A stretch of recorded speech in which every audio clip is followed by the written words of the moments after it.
Hello, ये video 4 part में है। पहला कि एग्जिस्टिंग फार्म प्रोडक्शन खरीदने का इंडिया में सिस्टम क्या है। दूसरा, जो नए बिल गवर्नमेंट लेकर आई है उसमें क्या चेंजेस हैं। तीसरा, इस बात से फार्मर्स क्यों नाराज हैं। और चौथा है पॉलिटिसाइजेशन।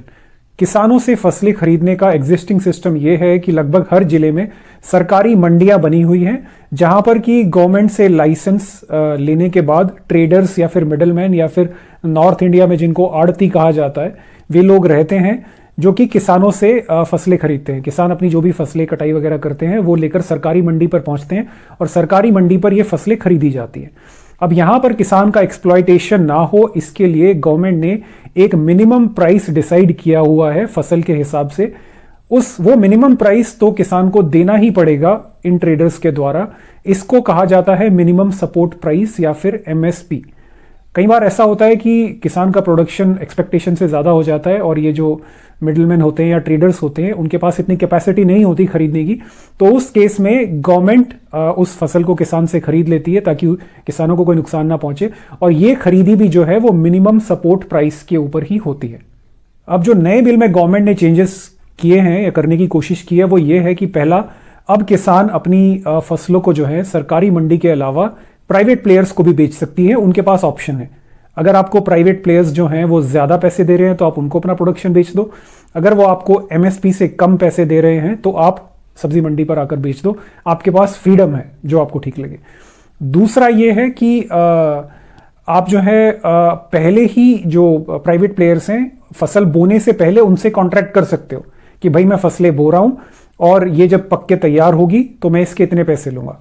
और ये जो कॉन्ट्रैक्ट होगा ये इसमें दोनों पार्टीज इन्वॉल्व होंगी और किसान जब चाहे इस कॉन्ट्रैक्ट को बीच में छोड़ सकता है कह के कि नहीं भाई मेरे को नहीं जम रहा, मैं वापस कर रहा हूं।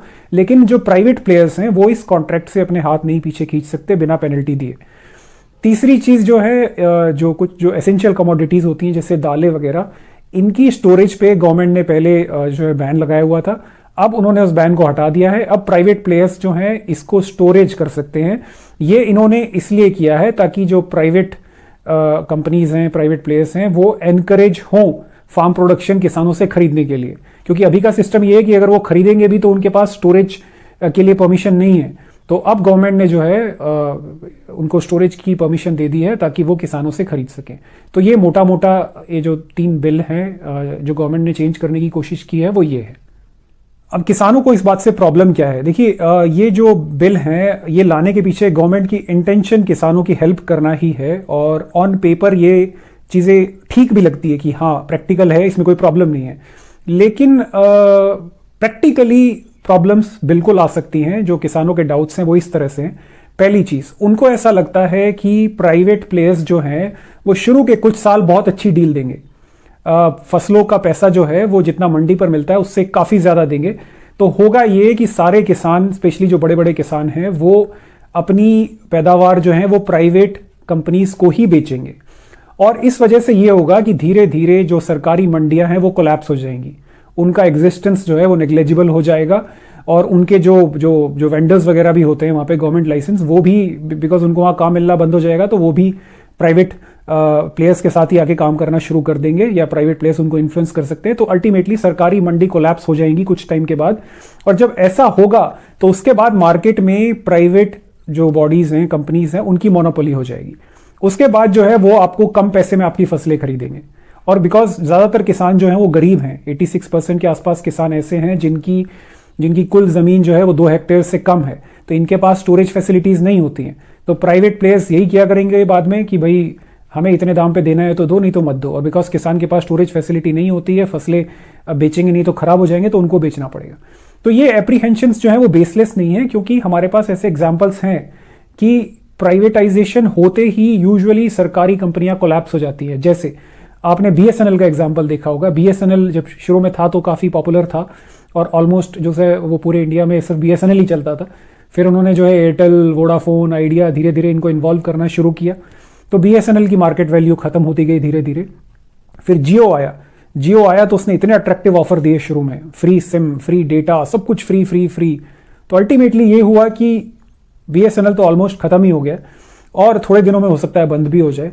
जब ये होगा तो मार्केट जो है पूरा कंट्रोल करेंगी ये प्राइवेट बॉडीज और जियो वगैरह, और ये अपने हिसाब से प्राइसेस बढ़ाएंगी घटाएंगी। आपने देखा भी होगा जियो इनिशियली फ्री था, जब लोग जियो पे शिफ्ट हो गए तो अब उसके रेट्स जो हैं वो पहले के कंपैरेटिवली बढ़ गए।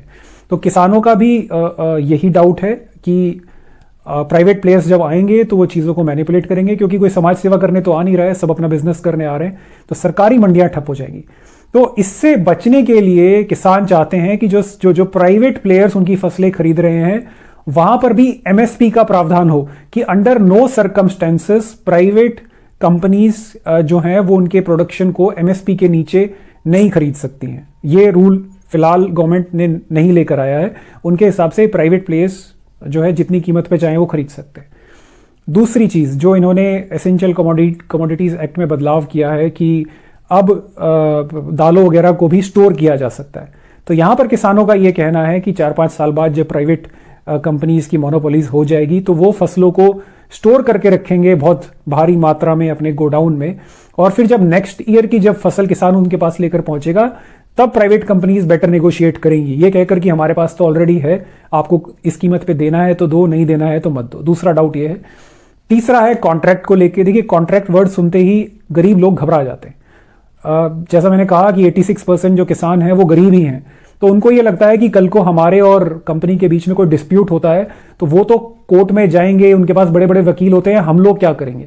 तो ये अप्रीहेंशन भी है उनका।